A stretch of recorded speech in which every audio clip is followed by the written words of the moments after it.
Hey guys, so I've been getting a lot of requests about doing some videos about what life is like for regular people in Japan.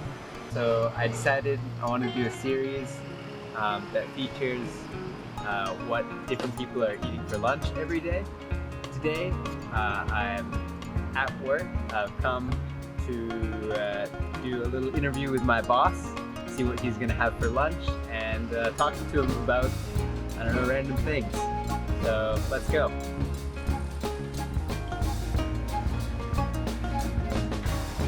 So quiet. And here we are. お、笠間さんお疲れ様でおす。疲れ様です。今日はお昼ご飯ははい。何を買ってきましたか？熟成たらこソースのパスタです。お、どこで購入したんですか？これはですね、ローソンですね。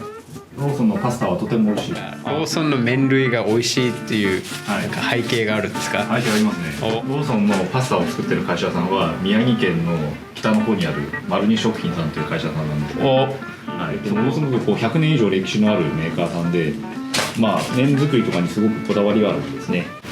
素晴らしいです。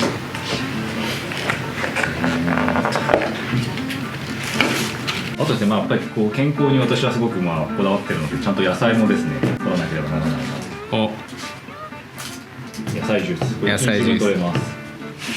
あとまあ健康のためにコーラを飲んでます。まあ、1日1本コーラを飲みます。このコーラはなんで健康になるんですか？これはですね、国が、特定、健康用食品特保っていうんですけども、ちゃんとですね健康になるコーラっていうことで1日1本食事と一緒にっていうことでですね、これを飲めば飲むほど健康になります。それコカ・コーラさんがすごくはいその話を聞いて嬉しくなるんじゃないですか？そうですね、炭酸でまああとこれ体を消毒してる感じでしょうかね。とてもいいと思います。美味しいです。笠間さんは朝ごはんも食べる派ですか？朝ごはん食べない派です。食べない。はい、1日2食です。なのでしっかりとですね、まあ、栄養とですね健康にこだわった食品ということで、まあ、足りない分はこうマルチビタミンですね。これなんですか？これはまあ必要なビタミンがですね12種類取れてしまうという素晴らしい食品でございます。最後にはですね、これがまあデザートですかね。食事の後のデザートということで、これモチーズです。もうチーズ。チーズみたいなお餅、しかも抹茶味。たらこパスタ。いただきます。子供の時の好きな料理は何だったんですか？子供の時に好きな料理ですか？カレーですね、カレー。結構やっぱカレーって日本の子供たちに人気ですよね。そうですね。私は昔ですね、防衛庁に勤めてた時には、金曜日が必ずカレーだったんですよ、お昼が。会場研修というのがあって、そこでもうカレーを護衛艦で食べさせてもらうんですけど、その時にびっくりしたのが、まあルールを作ってる人たちが、なんだろう、コーヒーのクリップってあるじゃないですか。はいはいはい。あれ一個これがあるんですけど、それをバーって入れて、コーヒーじゃないのにコーヒーのクリップをで、これが隠し味で、うちの船では美味しいそのレシピの秘密なんだって言ってそれでカレーを作ってましたね。お、もうチーズいきますね。はい。これ一口で食ってくれるのかな。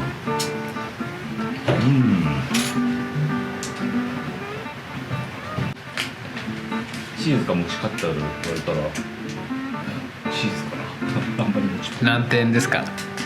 そうですね、68点ぐらいかな。お、健康のためにビタミンいきますね。ビタミンいきます。これ10秒で飲めるんですけど、今日はゆっくり。10秒で飲めるんですかこれ？なんか10秒チャージっていうですね、なんかそういう CM があったんですよ。朝ごはん忙しい人のために。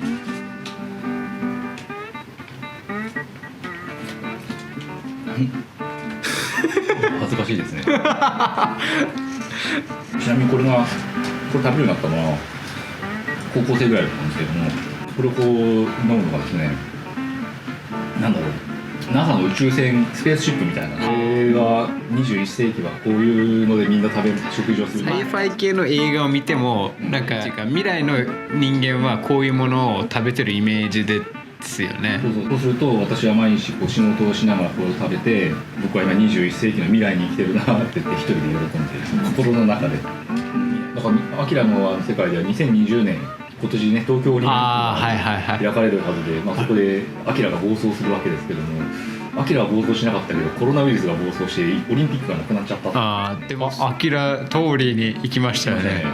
で私が小学校3年か4年ぐらいの時にそうか自分が2020年にはこういう大人になってでアキラくんがこういてですね、なんかいろんなものが空を飛んでたりとかそういう未来になるのかなと思ったら案外そうでもなかったですね。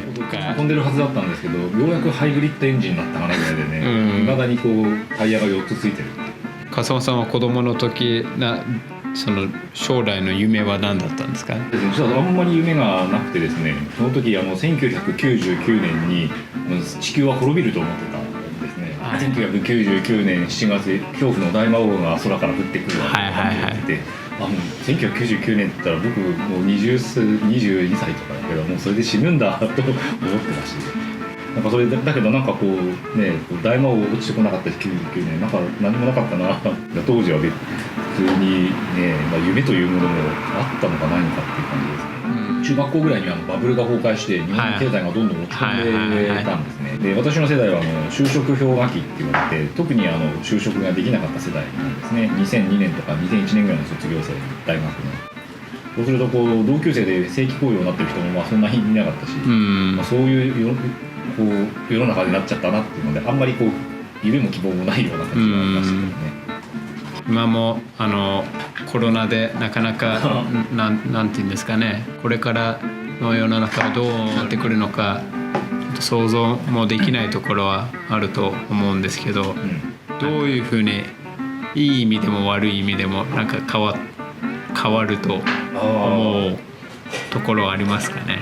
まだ全然ねコロナの真っ最中という感じなので分かんないけど、比較的こうそんな中でもうまくやってる人っていうのは結構いろんなダイバーシティをすごく大切にしてる人が多くて、いろんなことをプロジェクトをやったりとかいろんな人たちとこうお仕事をしたりみたいな感じで、何か一つのことに集中しすぎてる人はやっぱり今回のですごいダメージを受けちゃったかなと。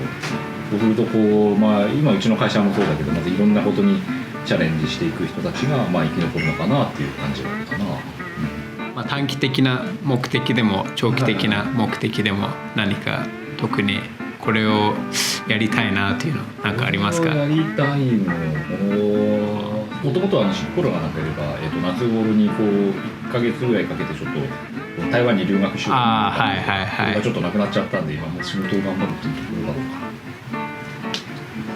はい、ありがとうございます、これ意外と面白いなと思いましたよ。そうですか。普通にご飯を食べて話をいろいろ聞いているのが面白いなと思います。